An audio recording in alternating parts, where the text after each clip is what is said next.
हरे कृष्णा, राधे राधे। आज की वीडियो में आप श्रवण करने वाले हैं शनिवार व्रत की कथा। एक समय सभी नवग्रहों सूर्य, चंद्र, मंगल, बुध, बृहस्पति, शुक्र, शनि, राहु और केतु में विवाद छिड़ गया कि इनमें सबसे बड़ा कौन है। सभी आपस में लड़ने लगे और कोई निर्णय न होने पर देवराज इंद्र के पास निर्णय कराने पहुंचे। इंद्र से घबराया और इस निर्णय को देने में अपनी असमर्थता जताई, परंतु उन्होंने कहा कि इस समय पृथ्वी पर राजा विक्रमादित्य हैं, जो कि अति न्यायप्रिय हैं। वे ही इसका निर्णय कर सकते हैं। सभी ग्रह एक साथ राजा विक्रमादित्य के पास पहुंचे और अपना विवाद बताया, साथ ही निर्णय के लिए कहा। राजा इस समस्या से अति चिंतित हो उठे, क्योंकि वे जानते थे कि जिस किसी को भी छोटा बताया वही कुपित हो उठेगा।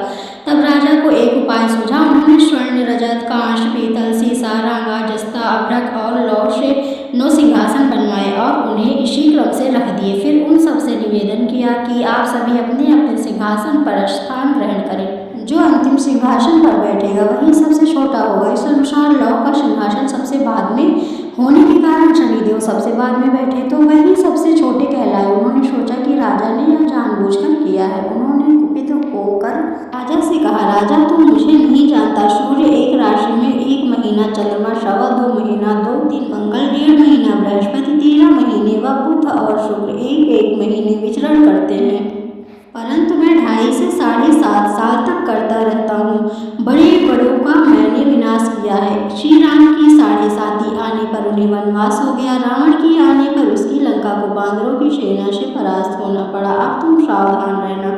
ऐसा कहकर कुपित होते हुए शनिदेव वहां से चले गए। अन्य देवता खुशी खुशी चले गए। कुछ समय बाद राजा की 7.5 आई। तब शनिदेव घोड़ों के सौदागर बनकर वहां आए। उनके साथ कई बढ़िया घोड़े थे। राजा ने यह समाचार सुन अपने अश्वपाल को अच्छे घोड़े खरीदने की आज्ञा दी। उसने कई अच्छे घोड़े खरीदे। वह एक सर्वोत्तम घोड़े को राजा को सवारी हेतु दिया। राजा ज्यों ही उस पर बैठा, वह घोड़ा सरपट वन की ओर भागा। भीषण वन में पहुंच वह अंतर ध्यान हो गया और राजा भूखा प्यासा भटकता रहा। तब एक ग्वालिनी ने उसे पानी पिलाया। राजा ने प्रसन्न होकर उसे अपनी अंगूठी दी। वह अंगूठी देकर राजा के नगर को चल दिया और वहां अपना नाम उज्जैन निवासी वीका बताया। वहां एक सेठ की दुकान में उसने जल इत्यादि पिया और कुछ विश्राम भी किया। भाग्यवश उस दिन सेठ की बड़ी बिक्री हुई। सेठ उसे खाना इत्यादि कराया, खुश होकर अपने साथ घर ले गया। वहां राजा ने एक खूंटी पर देखा कि एक हार टंगा है, जिसे खूंटी निगल रही है। थोड़ी देर में पूरा हार गायब था। तब सेठ ने आने पर देखा कि हार गायब है। उसने समझा कि वीका ने ही उसे चुराया है। उसने वीका को कोतवाल के पास पकड़वा दिया। फिर वहां के राजा ने भी उसे चोर समझकर हाथ पैर कटवा दिए। वह चौरंगिया बन गया और नगर के बाहर फिरवा दिया गया। वहां से एक तेली निकल रहा था, जिसे दया आई और उसने वीका को अपनी गाड़ी में बिठा लिया। वीका अपनी आवाज देकर बैलों को हाँकता रहता। उस काल राजा की शनि दशा समाप्त हो गई। वर्षा काल आने पर वह मल्हार गाने लगा।